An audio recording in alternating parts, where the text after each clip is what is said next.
Hello dear student, आपका बहुत बहुत स्वागत है हमारे चैनल ऑल अबाउट NCERT में। चलिए, हम पढ़ा रहे थे आपको लाख की चूड़ियाँ क्लास 8th का लेसन। ठीक है, चलिए इसके हम क्वेश्चन आंसर आज करेंगे। हमारा लेसन पूरा हो चुका था, आज हम आपको क्वेश्चन आंसर कराते हैं।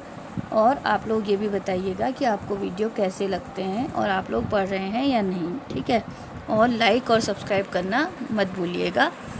और जिसका भी सबसे अच्छा लाइक या कमेंट मुझे जिसका भी सबसे और कमेंट्स भी दीजिए, जिसका कमेंट मुझे सबसे अच्छा लगेगा मैं उसका नाम डेली के वीडियो में आपको अगले वीडियो में ज़रूर बोलूँगी कि इन्होंने ये कमेंट किया है। ठीक है, ओके। चलिए अब हम इसके क्वेश्चन आंसर करते हैं।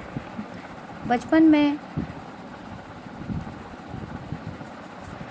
में लेखक अपने मामा के गांव चाव से क्यों जाता था और बदलू को बदलू मामा न कहकर बदलू काका क्यों कहता था। ठीक है, इसका क्वेश्चन ये है आपके उसमें क्वेश्चन है कि बचपन में लेखक अपने मामा के गांव चाव से क्यों जाता था और बदलू को बदलू मामा न कहकर बदलू काका क्यों कहता था। तो इसका आंसर देखते हैं हम।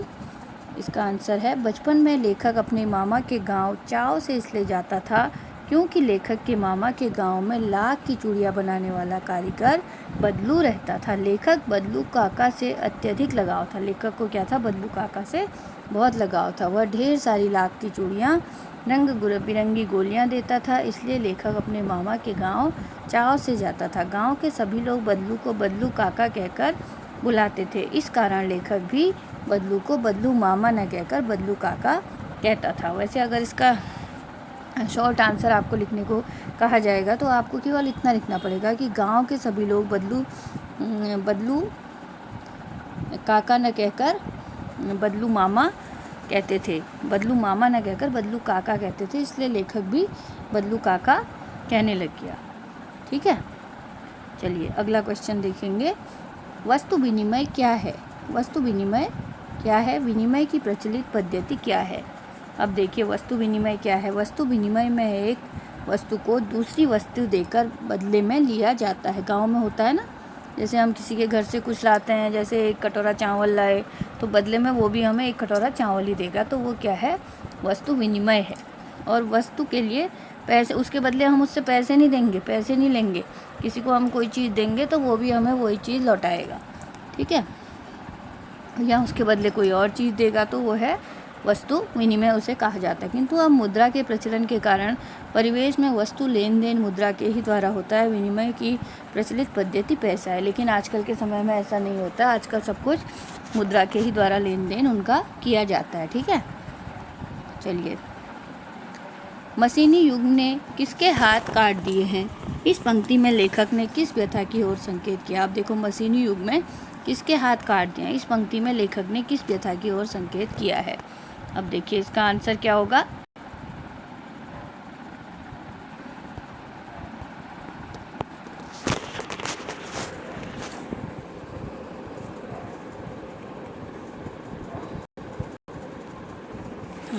इसका आंसर बताइए, कहाँ पहुँचे थे हम? हाँ मशीनी युग में। ठीक है, मशीनी युग में किसके हाथ काट दिए हैं? इस पंक्ति में लेखक ने किस व्यथा की ओर संकेत किया है? इस पंक्ति में लेखक ने कारीगरों की व्यथा की ओर संकेत। मशीनी के आगमन के साथ कारीगरों के हाथ से काम धंधा छिन गया है, जिसे कहा गया है कि हाथ काट दिया, मतलब उनके हाथ से काम धंधा छिन गया है, मानो उनके हाथ ही काट दिए गए हैं। उन कारीगरों का रोजगार इन पैतृक काम धंधों से ही चलता था, इसके अलावा उन्होंने कभी भी कुछ और सीखा ही नहीं। वो कहते हैं कि उनके अलावा उन्होंने कभी कुछ भी, पीढ़ी दर पीढ़ी उसी काम को करते हैं। जैसे पहले हमारे दादा ने किया, फिर हम पापा ने किया, फिर बच्चे भी वही काम, फिर बच्चों के बच्चे भी वही काम कर रहे हैं, तो उसी काम को वो लोग चलाते जा रहे हैं। ठीक है, साथ में रोजी रोटी भी चला रहे हैं, परंतु मशीनी युग ने उनकी रोजी रोटी पर वार कर दिया है। अब मशीनों ने कई लोगों को जो है बेरोजगार कर दिया है। लोगों के हाथ काट दिया, मतलब कई लोगों को बेरोजगार कर दिया है। ठीक है, चलिए नेक्स्ट क्वेश्चन देखिए। अगला क्वेश्चन है आपकी बुक में, बदलू के मन में ऐसी कौन सी व्यथा थी जो लेखक से छिपी न रह सकी? बदलू लाख की चूड़ियाँ बनाकर बेचता था, परंतु जैसे जैसे कांच की चूड़ियों का प्रचलन बढ़ता गया उसका व्यवसाय ठप पड़ने लगा। वह व्यवसाय की दुर्दशा बदलू को मन ही मन कचोटती थी।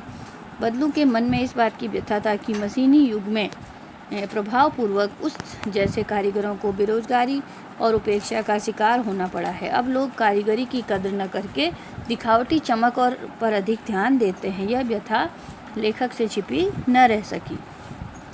ठीक है, इसका आंसर अब देखिए। हम अगले क्वेश्चन में चलते हैं। मशीनी युग से बदलू के जीवन में क्या बदलाव आया। अब है क्वेश्चन, मशीनी युग के से बदलू के जीवन में क्या बदलाव आया। ठीक है, मशीनी युग से बदलू के जीवन में यह बदलाव आया कि बदलू का व्यवसाय बंद हो गया, कि ऐसा होगा यहाँ पे। ठीक है, वह बेरोजगार हो गया, काम न करने से उसका शरीर भी ढल गया और उसके हाथों और माथे पर नसें उभर आई और अब वह बीमार रहने लगा।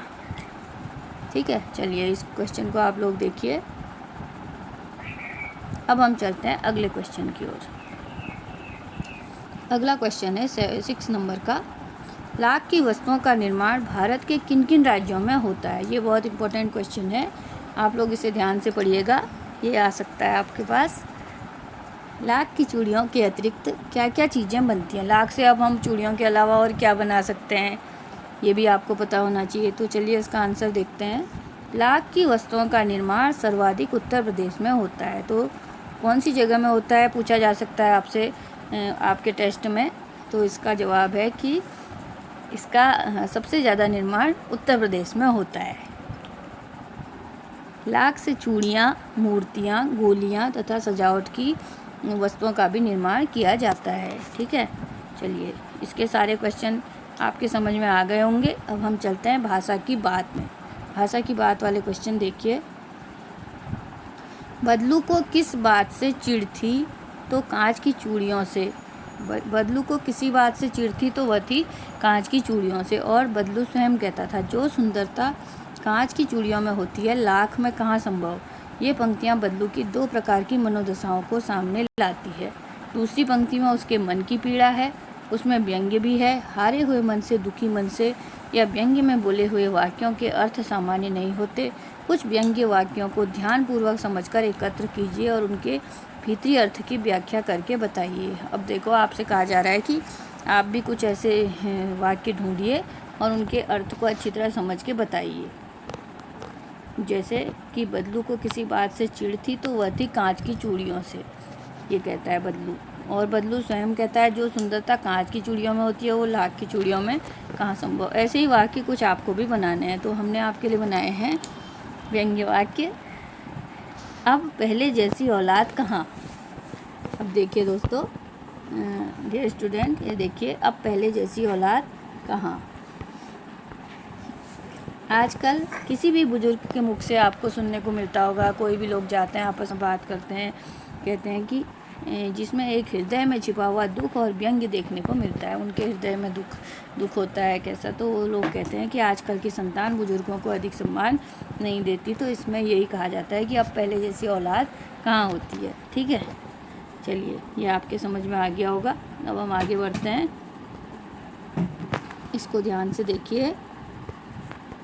बदलू कहानी की दृष्टि से पात्र है और भाषा की बात व्याकरण की दृष्टि से संज्ञा है। किसी भी स्थान, वस्तु, विचार अथवा भाव को संज्ञा कहते हैं। संज्ञा के 3 भेदों में बांटा गया, व्यक्तिवाचक संज्ञा, जातिवाचक संज्ञा, भाववाचक संज्ञा।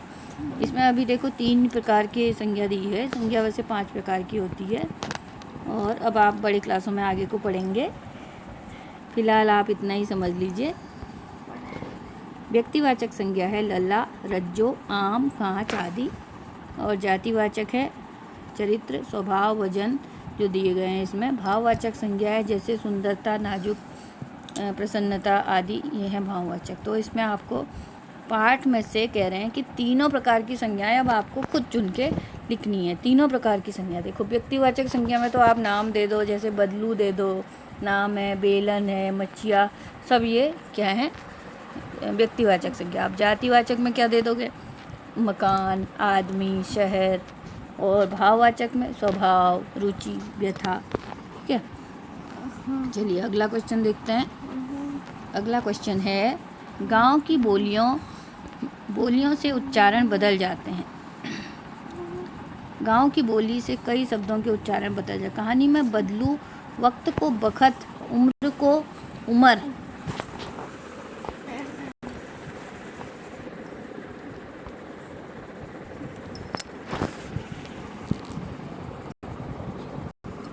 क्या हुआ? गड़बड़ हो गया सब। क्या हुआ? खो गया हो? डियर स्टूडेंट्स, कोई दिक्कत आ गई है यहाँ technical, don't worry, we are solving it. देखिए फिर आगे सही हो गया डियर स्टूडेंट, डोंट वरी। चलिए देखिए, हम लास्ट क्वेश्चन में चल रहे थे, थोड़ी सी टेक्निकल प्रॉब्लम आ गई थी। इसको हम कंप्लीट कर लेते हैं आज, क्योंकि ये लास्ट क्वेश्चन है। आप लोग भी समझ सकते हैं, प्रॉब्लम्स आ जाती हैं कभी कभी। तो गांव की बोली में कई शब्दों के उच्चारण बदल जाते हैं। कहानी में बदलू वक्त को बखत कहता है और वय को उम्र कहता है, उम्र को, ठीक है। इस प्रकार अन्य शब्दों को खोजिए जिसमें रूप में परिवर्तन हो। जैसे चलिए, हमने आपके लिए खोजे हुए हैं शब्द। इंसान को मनुष्य कहते हैं, रंज को दुख कहते हैं और गम को मायूसी कहते हैं। तो इसी के साथ हमारा ये लेसन समाप्त हो जाता है और इसके क्वेश्चन आंसर आपको अच्छी तरह समझ में आ गए होंगे। और आप इसे बार बार देखिएगा वीडियो को, तो आपको और अच्छे से समझ में आ जाएगा। और लाइक और कमेंट ज़रूर कीजिए, जिससे हमें भी प्रोत्साहन मिलता है। और सब्सक्राइब भी कीजिए और अपने साथ वाले लोगों को भी सब्सक्राइब करवाइए। और लाइक और कमेंट ज़रूर दीजिए। जो भी कमेंट मुझे सबसे अच्छा लगेगा, मैं उसका नाम अगले वीडियो में ज़रूर आपको बताऊँगी। चलिए ठीक है, थैंक्स फॉर वॉचिंग। ऐसे बेवकूफ़ बनाते हैं सब लोग।